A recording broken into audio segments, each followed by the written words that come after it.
September 30th, 2021 marked the first day for National Day for Truth and Reconciliation. We continue our learning journey by exploring the rich and diverse cultures of First Nations, Inuit, and Métis people. To help support and educate students at Brock University is Director of Indigenous Educational Services, Shelia Cote Meek. Shelia, good morning. Good morning. Nice to be here. Shelia joins us via Zoom. Shelia, you have extensive experience working with Indigenous communities. I know you said you worked for Laurentian University. Can you please share how your journey began?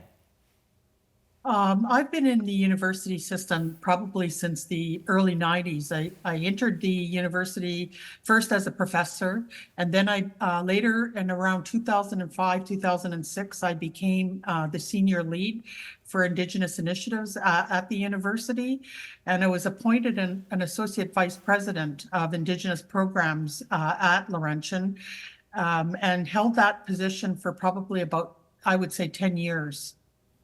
And later on from there, I went to York, became a VP of Equity, People and Culture, had the Indigenous portfolio reporting up to me. And now here I am at Brock University, where I've been employed in the Faculty of Education in the Indigenous Educational Studies programs.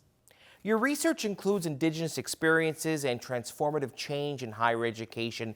Can you tell me what that means at Brock University and why this is so important among post-secondary education? The research that I do, documents the experiences of both Indigenous students and Indigenous scholars in the academy, and definitely there are a lot of challenges that both students and scholars face in the educational system. So institutions like Brock, as well as other institutions, have been working to respond to the Truth and Reconciliation Commission that was put out by 2015, but also working to create better spaces and better places that are more welcoming for Indigenous people. So, when they enter post-secondary systems, that they are successful and it's meeting their needs. In your opinion, as a leader in education, how can non-Indigenous Canadians strengthen relationships of trust with Indigenous communities and partners across the region? I think they can do a lot of things. And I think first and foremost is to start learning about the history of Canada from an Indigenous perspective, right? I know even when I was growing up, we didn't hear a lot about Indigenous peoples in a very positive light. We were always painted in a very negative light. So I think one of the first steps towards reconciliation, towards working across diversity, is learning that history and learning about how that history continues on today.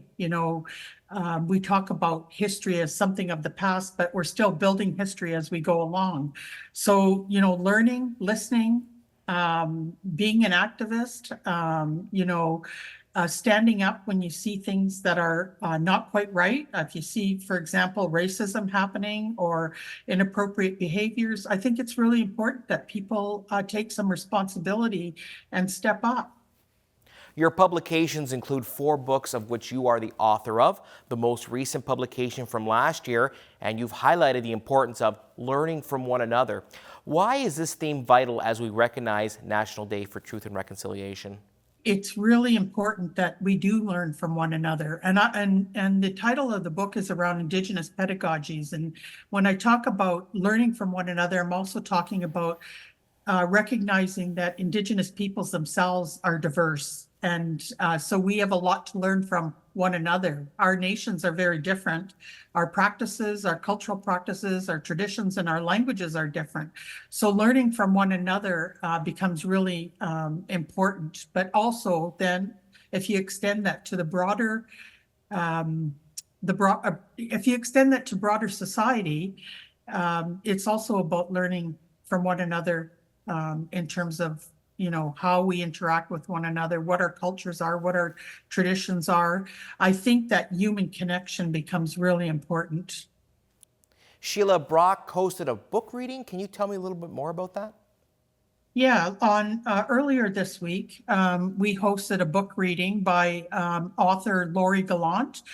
And she wrote this book called The Day I Became Number 54, which is the story of Don Hill's experiences at the residential school, in particular, what they call the Mush Hole, which is located in Six Nations of the Grand River. And so we hosted both Lori as the author, but Dawn Hill was in attendance also to talk about her experiences at the residential school. And I think one of the things that stood out for me was it was really a really wonderful opportunity for people to ask questions firsthand to someone firsthand about their experiences at the residential school. Shelia, how can non-Indigenous Canadians learn more about all identities of the unique histories and experiences of Indigenous people? I think some of the things that need to happen, and I think there is some work happening in the school systems. I think, right from kindergarten right on through into post-secondary, the history of Canada, the history of Indigenous peoples of these lands has to be threaded throughout. It can't just be a one-off, and neither can days like the National Day for Truth and Reconciliation be a one-off. The day marks an opportunity of remembrance and honoring, but we really should be taking those initiatives throughout the year, right? Very quickly, Shelia, how are you honoring the day?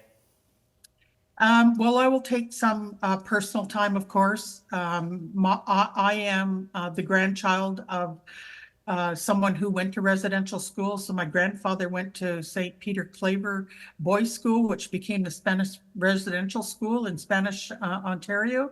So I often take some time, personal time to do reflection about that. And then I usually go to one of the community events.